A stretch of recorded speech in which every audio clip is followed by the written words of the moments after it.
చూస్ country delight, live better. ఇప్పుడే country delight app ని download చేసుకోండి.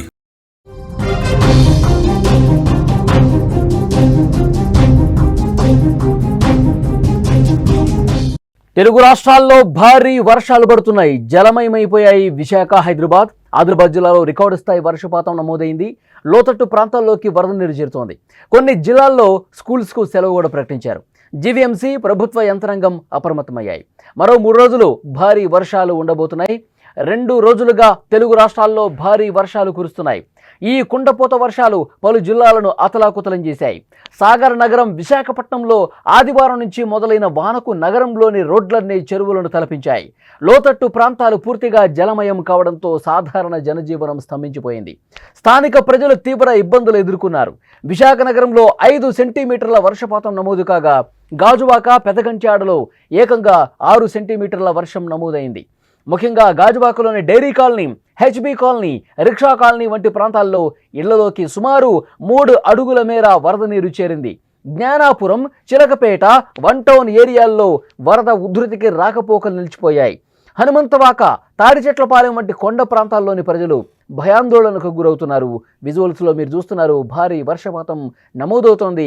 ఎక్కడ చూసినా వర్షమే పడుతోంది. లోతట్టు ప్రాంతాలు జలమయమయ్యాయి.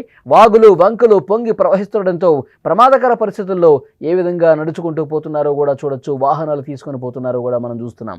భారీ వర్షాల నేపథ్యంలో జీవీఎంసీ అధికార యంత్రాంగం అప్రమత్తమైంది. భారత వాతావరణ శాఖ మరో 3 రోజుల పాటు భారీ వర్షాలు, ఉరుములు, బలమైన గాలులు వీచే అవకాశం ఉందని స్పష్టంగా హెచ్చరించింది. దీంతో జీవీఎంసీ కమిషనర్ కేతన్ గార్గ్ అధికారులతో సమీక్ష చేపట్టారు. అత్యవసర సహాయక చర్యలు తీసుకోవాలని, అన్ని విభాగాలు సిద్ధంగా ఉండాలని ఆదేశించారు. ప్రజల సహాయార్థం జీవీఎంసీ ప్రధాన కార్యాలయంలో ప్రత్యేక కంట్రోల్ రూమ్ ఏర్పాటు చేశారు. బాధితులు తమ సమస్యలను 180042500009 మళ్ళీ చెప్తున్నాను, 180042500009 అనే టోల్ ఫ్రీ నంబర్కు ఫోన్ చేసి తెలియజేయవచ్చని కమిషనర్ సూచించారు. లోతట్టు ప్రాంతాలు, శిథిలావస్థలో ఉన్న ఇళ్లలోని ప్రజలను సురక్షిత ప్రాంతాలకు తరలించేందుకు పాఠశాలలు, కమ్యూనిటీ హాళ్లను పునరావాస కేంద్రాలుగా సిద్ధం చేశారు. రాష్ట్రంలోని 5 జిల్లాలకు రెడ్ అలర్ట్ జారీ కావడంతో అధికారులు మరింత అప్రమత్తంగా వ్యవహరిస్తున్నారు. అలాగే విశాఖపట్నం ప్రభుత్వ, ప్రైవేటు విద్యా సంస్థలు ఏవైతే ఉన్నాయో వాటన్నిటికీ కూడా సెలవు ప్రకటించారు. ఈ మేరకు విశాఖ జిల్లా కలెక్టర్ దినేష్ కుమార్ తెలియజేశారు. అల్లూరు జిల్లాలో కూడా స్కూళ్లకు సెలవు ప్రకటించారు. పాడేరు, అనకాపల్లిలో కూడా సెలవులు ప్రకటించాలని డిమాండ్లు వస్తున్నాయి. మరోవైపు అల్పపీడనం మరికొన్ని గంటల్లో వాయుగుండంగా మారబోతోంది. మంగళవారం మధ్యాహ్నం సమయానికి తీరం దాటే అవకాశం ఉన్నట్టు విశాఖ వాతావరణ కేంద్రం వెల్లడించింది. ఇక తెలంగాణ విషయానికి వస్తే రాష్ట్రంలో భారీ వర్షాలు దంచుకొడుతున్నాయి. శనివారం ఉదయం నుంచి ఆదివారం ఉదయం వరకు ఆదిలాబాద్ జిల్లాలోని 12 మండలాల్లో అతి భారీ వర్షపాతం నమోదైంది. జిల్లాలోని తాంసీలో 17.2 సెంటీమీటర్లు, తలమడుగులో 16.4, మావాలలో 16 సెంటీమీటర్ల వర్షపాతం నమోదైంది. సాత్నాలలో 15.6, సిరికొండలో 14.8, గుడిహత్నూరులో 14.7, ఆదిలాబాద్ అర్బన్ మండలంలో 14.4, ఇంద్రవేలిలో 13.7, బోరోజులో 13.6, జైనదులో 13, ఇచ్చోటలో 12.6, ఆదిలాబాద్ రూరల్లో 12.6 సెంటీమీటర్ల వర్షపాతం నమోదైంది. నిర్మల్ జిల్లాలో కూడా ఆదివారం భారీ వర్షమే కురిసింది. సారంగాపూర్ మండలంలో 13 సెంటీమీటర్లు, తానూరు మండలంలో 10 సెంటీమీటర్ల వర్షపాతం నమోదైంది.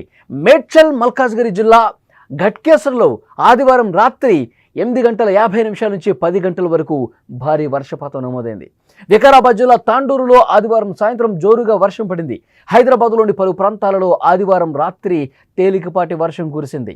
ఇక ఈ వర్షాల కారణంగా ఆంధ్రప్రదేశ్, తెలంగాణ రాష్ట్రాల్లో పలు చోట్ల కరెంటు పోతోంది. విద్యుత్తు సమస్య ఏర్పడింది. రహదారులపై వరద నీరు భారీగా నిలిచిపోవడంతో ట్రాఫిక్ పూర్తిగా స్తంభించింది. నగరాలు, పట్టణాల్లోని లోతట్టు ప్రాంతాల ప్రజలు తీవ్రంగా ఇబ్బంది పడుతున్న పరిస్థితి ఉంది. వాతావరణ శాఖ మరొక 3 రోజుల పాటు భారీ వర్షాలు కురిసే అవకాశం ఉందని హెచ్చరిక జారీ చేసింది. అధికారులు, ప్రభుత్వం నిరంతరం పరిస్థితిని పర్యవేక్షిస్తున్నాయి. లోతట్టు ప్రాంతాల ప్రజలు సురక్షిత ప్రాంతాలకు వెళ్లాలని, అత్యవసరమైతే సహాయక చర్యల కోసం ఏర్పాటు చేస్తున్న కంట్రోల్ రూమ్స్కు కాంటాక్ట్ అవ్వాలని సూచించారు.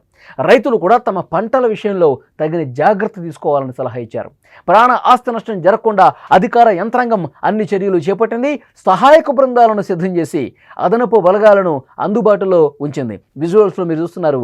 గత 2-3 రోజులుగా 2 తెలుగు రాష్ట్రాల్లోని అనేక ప్రాంతాల్లో ఈ విధంగానే వర్షపాతం నమోదవుతోంది. బయటకు రాలేని పరిస్థితి ఏర్పడింది. లోతట్టు ప్రాంతాల్లో ముఖ్యంగా వాగులు వంకలు పొంగి ప్రవహిస్తున్నాయి.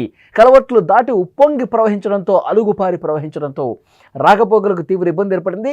కొన్ని చోట్లయితే ప్రమాదకర పరిస్థితుల్లోనే వాళ్ళు వాగు దాటుతున్నారు. మనం విజువల్స్లో చూడొచ్చు. ఒక పక్క వాహనదారులు ఏ విధంగా ఇబ్బంది పడుతున్నారు విజువల్స్ చూస్తూ ఉన్నాం. ఆ వాగులో ఏ విధంగా నడుచుకుంటూ వస్తున్నారు, వాహనాలు తీసుకుంటూ వస్తున్నారు విజువల్స్లో మనం చూస్తున్నాం.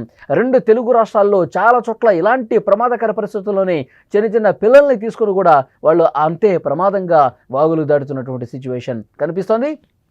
చెప్తున్నారు, వర్షాలు పడే సమయంలో అధికారులు చాలా స్పష్టంగా హెచ్చరిక జారీ చేస్తున్నారు. వర్షాలు పడే సమయంలో ఎవరూ కూడా దయచేసి బయటకు రావద్దు. ముఖ్యంగా ప్రమాదకరమైనటువంటి ప్రాంతాలలో మీరు వాహనాలతో ముందుకు రావద్దు. ఈ పట్టణాల్లో అయితే విపరీతంగా ట్రాఫిక్ జామ్ అవుతుంది కాబట్టి రోడ్ల మీదకి రావద్దు అని చెప్పి చాలా స్పష్టంగా హెచ్చరిస్తున్న పరిస్థితి. 2 రోజులుగా తెలుగు రాష్ట్రాల్లో కురుస్తున్నటువంటి భారీ వర్షాలకు ఏ విధమైన పరిస్థితులు ఉన్నాయో విజువల్స్లో మీరు చూస్తున్నారు. ఈ కుండపోత వర్షాలు పలు జిల్లాలను అతలాకుతలం చేశాయి.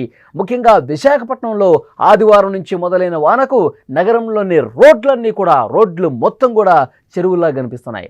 లోతట్టు ప్రాంతాలు పూర్తిగా జలమయవడంతో సాధారణ జనజీవనం స్తంభించిపోయింది. స్థానికంగా ప్రజలు ఇబ్బంది పడుతున్నారు. స్కూళ్ళకి సెలవు ప్రకటించారు. సెంటీమీటర్లు వర్షం పడటంతో అక్కడ స్థానిక ప్రజానీకం అనేక ఇబ్బందులు పడుతుంది. వాళ్ళ నిత్యావసరాలకు రోడ్ల మీద కూడా రాలేని పరిస్థితి ఏర్పడుతుంది. ముఖ్యంగా విశాఖలో పరిస్థితి అయితే చాలా ఏ విధంగా ఉందంటే అక్కడ ప్రజలు తీవ్ర ఇక్కట్లు పడుతున్నారు. గాజువాకలోని డైరీ కాలనీ కావచ్చు, అలాగే హెచ్బి కాలనీ కావచ్చు, రిక్షా కాలనీ కావచ్చు, ఇలాంటి సిచ్యువేషన్స్లో ఇలాంటి ప్రాంతాల్లో 3 అడుగుల మేర వరద నీరు చేరింది. జ్ఞానాపురం, చిలకపేట, 1 టౌన్ ఏరియాల్లో కూడా వరద ఉధృతికి రాకపోకలు నిలిచిపోయాయి. అధికారులు ఎక్కడికొక్కడ కంట్రోల్ రూమ్స్ ఏర్పాటు చేశారు. ఏదైనా సమస్య ఉంటే కంట్రోల్ రూమ్కి ఫోన్ చేయండి, సమాచారం అందించండి. అధికారులు హుటాహుటిన అక్కడ చర్యలు తీసుకోవడానికి అవకాశం ఉంటుందని చెప్తున్నారు. ఇటు తెలంగాణ కావచ్చు, ఆంధ్రప్రదేశ్ కావచ్చు, 2 చోట్ల కూడా ముఖ్యంగా మరొక 2-3 రోజుల పాటు ఇదే విధమైన పరిస్థితి ఉంటుంది. అప్రమత్తంగా ఉండాలి అని చెప్పి చాలా స్పష్టమైన హెచ్చరిక జారీ అవుతోంది.